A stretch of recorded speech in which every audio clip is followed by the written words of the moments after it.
Hello everyone, एडिफाइंग academy में आपका स्वागत है।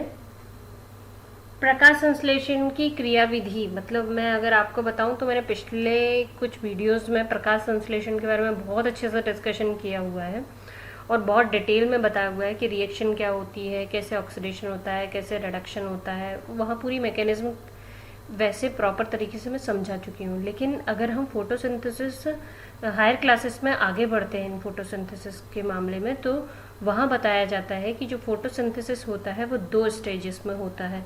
अभी 2 स्टेजेस मतलब 2 टाइप की रिएक्शंस में होता है। एक होता है लाइट रिएक्शन के फॉर्म में और एक होता है डार्क रिएक्शन के फॉर्म में। तो हम यहाँ वही देखेंगे कि पहले तो हम छोटा सा डेफिनेशन देखेंगे। वैसे अगर आपको डिटेल में पढ़ना है प्रकाश संश्लेषण की डेफिनेशन तो आप पिछले वीडियोस में देख सकते हैं, बट हम यहाँ पे डेफिनेशन को रिपीट करेंगे कि प्रकाश संश्लेषण एक ऑक्सीकरण अपचयन क्रिया है। ऑक्सीकरण अपचयन क्रिया कैसे है? इसमें ऑक्सीडेशन भी होता है और रिडक्शन भी होता है, जिसमें जल मतलब H2O के अणु का क्या होता है? ऑक्सीकरण होता है, और जो ऑक्सीजन होता है तथा कार्बन डाइऑक्साइड जो होता है उसका अपचयन होता है। इससे क्या बनता है? कार्बोहाइड्रेट बनता है, जैसे C6H12O6 के फॉर्म में लिख सकते हैं। ये रिएक्शन है जिसे मैंने डिटेल में आपको पिछले उसमें बताया हुआ मैकेनिज्म, इसीलिए मैं यहाँ पे टाइम नहीं निकालूंगी क्योंकि मुझे और आगे भी पढ़ाना है आपको, तो आप वहाँ से इसे डिटेल में पढ़ सकते हैं। तो ये 2 चरणों में पूर्ण होती है। अब ये 2 चरण होते कैसे हैं? जो मैंने आपको अभी बताया था कि ये 2 चरण एक दूसरे से स्पष्ट रूप से भिन्न परंतु परस्पर संबंधित होते हैं। जैसे पहला पॉइंट अगर अपन देखें तो पहला कौन सा चरण होता है? प्रकाश रासायनिक अभिक्रिया। इसी को हम फोटोकेमिकल रिएक्शन भी बोलते हैं, अथवा इसे प्रकाश अभिक्रिया अथवा लाइट रिएक्शन भी बोलते हैं। इसे हिल अभिक्रिया मतलब हिल रिएक्शन भी बोलते हैं। ये याद रखिएगा कि इसको क्या बोलते हैं? हिल रिएक्शन कहते हैं। और इस चरण में होने वाली रासायनिक अभिक्रिया के लिए प्रकाश का होना आवश्यक है। यह अभिक्रिया क्लोरोप्लास्ट के ग्रेना में होती है। मतलब अगर मैं प्रकाश अभिक्रिया की बात करूं तो इसके 3 मेजर पॉइंट्स हैं। यह हिल रिएक्शन है, और यह जो रासायनिक अभिक्रिया है इसमें प्रकाश की आवश्यकता होती है, और यह क्लोरोप्लास्ट के ग्रेना में होती है। अगर आपको ग्रेना नहीं पता है तो आप पिछले क्लोरोप्लास्ट के स्ट्रक्चर वाला वीडियो देख लें, तो आपको वहाँ से पूरा स्ट्रक्चर क्लियर हो जाएगा। तो ये ग्रेना में होती है। अब अगर अपन सेकेंड पॉइंट मतलब डार्क रिएक्शन की बात करें तो डार्क रिएक्शन जो होता है उसे जैव रासायनिक अभिक्रिया भी बोलते हैं, जिसे बायोकेमिकल रिएक्शन बोलते हैं इंग्लिश में। और डार्क रिएक्शन बोलते हैं अप्रकाशीय अभिक्रिया। प्रकाशीय से ही समझ रहे हैं, मतलब यहाँ प्रकाश की आवश्यकता नहीं होगी। और जैव संश्लेषीय अभिक्रिया मतलब बायोसिंथेटिक रिएक्शन भी कहते हैं। ये जो थी ये ब्लैकमैन रिएक्शन भी कहलाती है। ये सभी आप डिफरेंसेस में लिख सकते हैं अगर आ जाता है कहीं तो। इस चरण में होने वाली रासायनिक अभिक्रिया में प्रकाश की आवश्यकता नहीं होती, जैसे मैंने आपको हेडिंग से ही बता दिया है। यह अभिक्रिया जो होती है क्लोरोप्लास्ट के स्ट्रोमा में होती है, और यह अभिक्रिया कहाँ होती थी? क्लोरोप्लास्ट के ग्रेना में होती थी।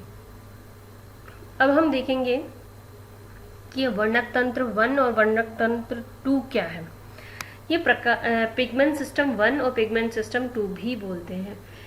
ये जो होती है, अच्छा ये सभी साइकिल्स हम पढ़ते क्यों हैं? कई बार दिमाग में आता है बच्चों के, बच्चे पूछते भी हैं मुझसे क्लासेस में कि मैम अगर हम फोटोसिंथेसिस पढ़ रहे हैं तो हम इतनी सारी साइकिल्स क्यों पढ़ रहे हैं? एक्चुअल में क्या होता है, जब हम फोटोसिंथेसिस के रिएक्शन देखते हैं जो पौधों में होती है, तो वह सिंगल ऐसी नहीं हो जाती कि भाई वाटर और कार्बन डाइऑक्साइड मिला और बस कार्बोहाइड्रेट बन गया। अभी ये इसके बीच में ढेर सारी केमिकल रिएक्शंस होती हैं, और वो जो ढेर सारी केमिकल रिएक्शन होती हैं वो डिफरेंट डिफरेंट प्लांट्स में डिफरेंट स्टेजेस में होती हैं। इसीलिए हम उन्हें इधर पे डिटेल में पढ़ते हैं। जैसे हम हायर क्लासेस में आते हैं तो हम डिटेल में पढ़ते हैं। पहले हमें सिर्फ यही बताया जाता है कि कार्बन डाइऑक्साइड और वाटर को मिला लो तो कार्बोहाइड्रेट बन जाता है, और वही जो होता है वो पौधों का खाना होता है। लेकिन एक्चुअल में उन जो स्टेजेस को अगर हम उन्हें ब्रीफली समझेंगे तो उसमें बहुत सारी रिएक्शन होती हैं, और वो रिएक्शन जो होती है जैसे प्रकाश की उपस्थिति में अलग होगा। अभी हम देखते हैं भाई रात में भी अगर फोटोसिंथेसिस कोई ऐसी प्रोसेस हो रही है, पौधों में खाना बना रहे हैं कई पौधे, तो या शाम के टाइम बना रहे हैं, ये कुछ ऐसे होते हैं जिनमें प्रकाश की आवश्यकता होती ही नहीं है। अभी ऐसा तो होता नहीं होगा कि कई देश ऐसे होते हैं जहाँ 24 घंटे का दिन होता है, फिर एक बार 6 महीने रात होती है, 6 महीने दिन होता है। तो वो जो 6 महीने रात होती है उस टाइम पे भी तो वो खाना तो बनाते होंगे, ऐसे तो नहीं कि मर जाते होंगे वो पौधे।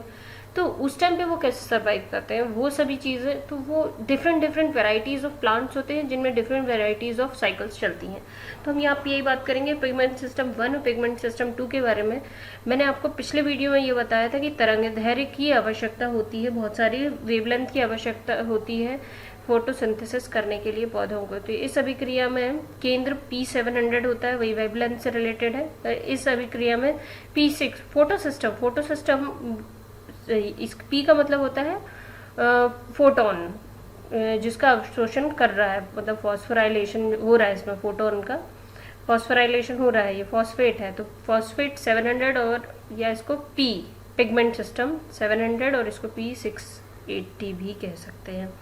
अभी इसको देखिए, जो हम साइकिल शुरू करते हैं तो यहाँ पे स्टार्टिंग में यही लिखा होता है P700 और ये P680 लिखा होता है। तो ये मैं बताऊंगी जब साइकिल डिस्क्राइब करूंगी, तो ये बस ऐसे समझिए कि यहाँ P700 और यहाँ P680 लिखा हुआ है। इन्हीं दोनों के नाम से इनको जाना जाता है। अभिक्रिया का केंद्र कह सकते हैं, जहाँ से केंद्र मतलब जहाँ से शुरू होती है, देखिए यहाँ से शुरू हो रही है और इसमें यहाँ से शुरू हो रही है अभिक्रिया, इसीलिए इधर पे P700 होता है, यहाँ P680 होता है। ये तो हो गया अपना फर्स्ट पॉइंट। सेकंड पॉइंट पे अगर अपन देखें तो इसके द्वारा 680 nm से लघु मतलब छोटी तरंग दैर्घ्य एवं दीर्घ दोनों तरह की तरंग दैर्घ्य अवशोषित होती हैं। मतलब छोटी तरंग दैर्घ्य मतलब होता है वेवलेंथ, इसको हम लैम्डा से भी दर्शाते हैं।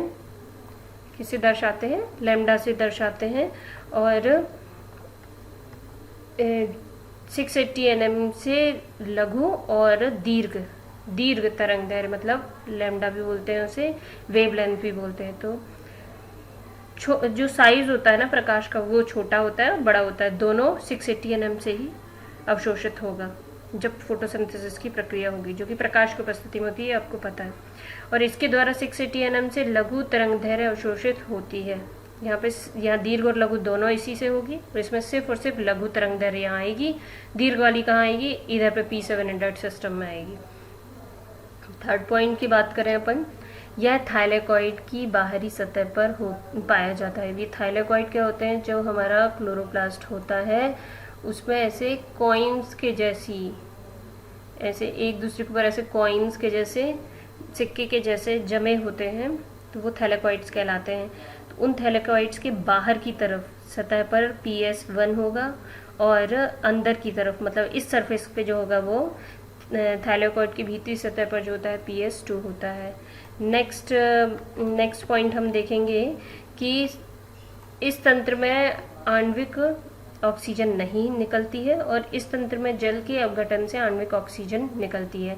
देखिए यहाँ पे कोई भी ऐसा वाटर जो है, वाटर टूट नहीं रहा है, लेकिन यहाँ पे अगर अपन देखेंगे तो वाटर टूट रहा है। और जब ये वाटर टूटता है तो यहाँ देखिए कि जो ऑक्सीजन है, ऑक्सीजन जो है वो हाफ O2 के फॉर्म में निकल रही है। हाफ O2 मतलब ये होता है जैसे कि कोई एक बच्चा है, उसे मैंने ये 2 रुपए का कॉइन दिया है और 2 बच्चे हैं और दोनों बच्चों को मैंने ये बोला है कि भाई आप इस 2 रुपए के कॉइन को कैसा एक दूसरे में बांट लेना। तो अभी 2 रुपए का कॉइन जो है वो दोनों बच्चों में कैसा बटा? हाफ हाफ फॉर्म में बटा। तो उसको मैं ऐसे लिख सकती हूँ, एक बच्चे को कैसा मिला? ऐसा मिला। तो वैसे ही इसका मतलब है क्या? हाफ O2 का मतलब क्या है? मतलब सिंगल ऑक्सीजन।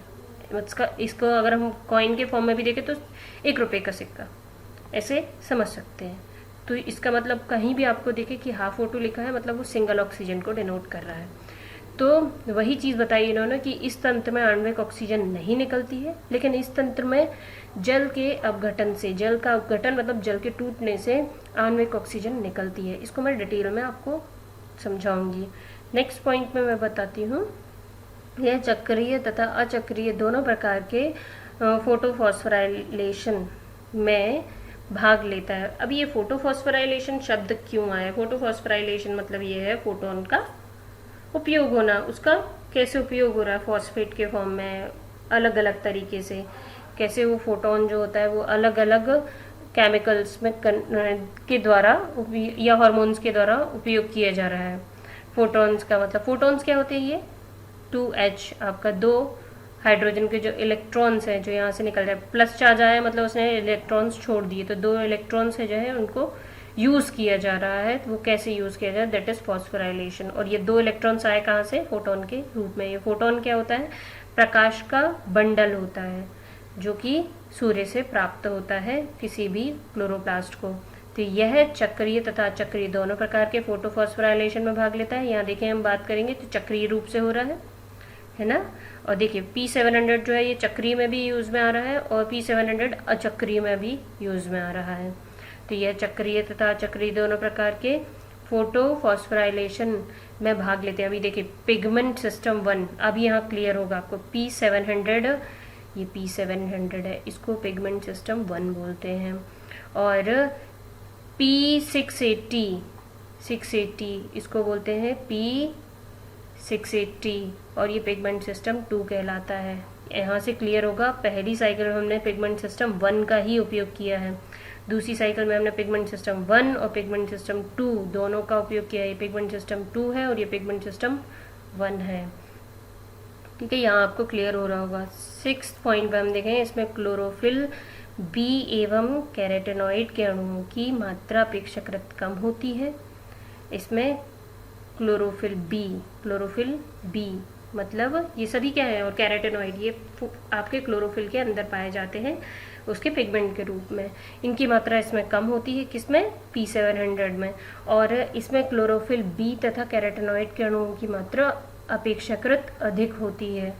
किसमें, क्लोरोफिल बी और कैरोटेनॉइड के अणुओं की मात्रा अपेक्षाकृत अधिक होती है इस साइकिल में, इसमें दोनों में, मतलब P680 में। चलिए, मेरे ख्याल से आपको बहुत सारी चीज़ें हैं वो क्लियर हुई होंगी। और अगर आपको कोई इससे रिलेटेड डाउट रहता है तो प्लीज़ कमेंट सेक्शन में लिख के बता सकते हैं और नेक्स्ट वीडियो में वो क्लियर करने की कोशिश करूँगी। और प्लीज़ लाइक, कमेंट और सब्सक्राइब ज़रूर कर दें, जिससे मुझे भी एक मोटिवेशन मिलता है इस वीडियो को अच्छे से अच्छा आपको देने के लिए। Thank you so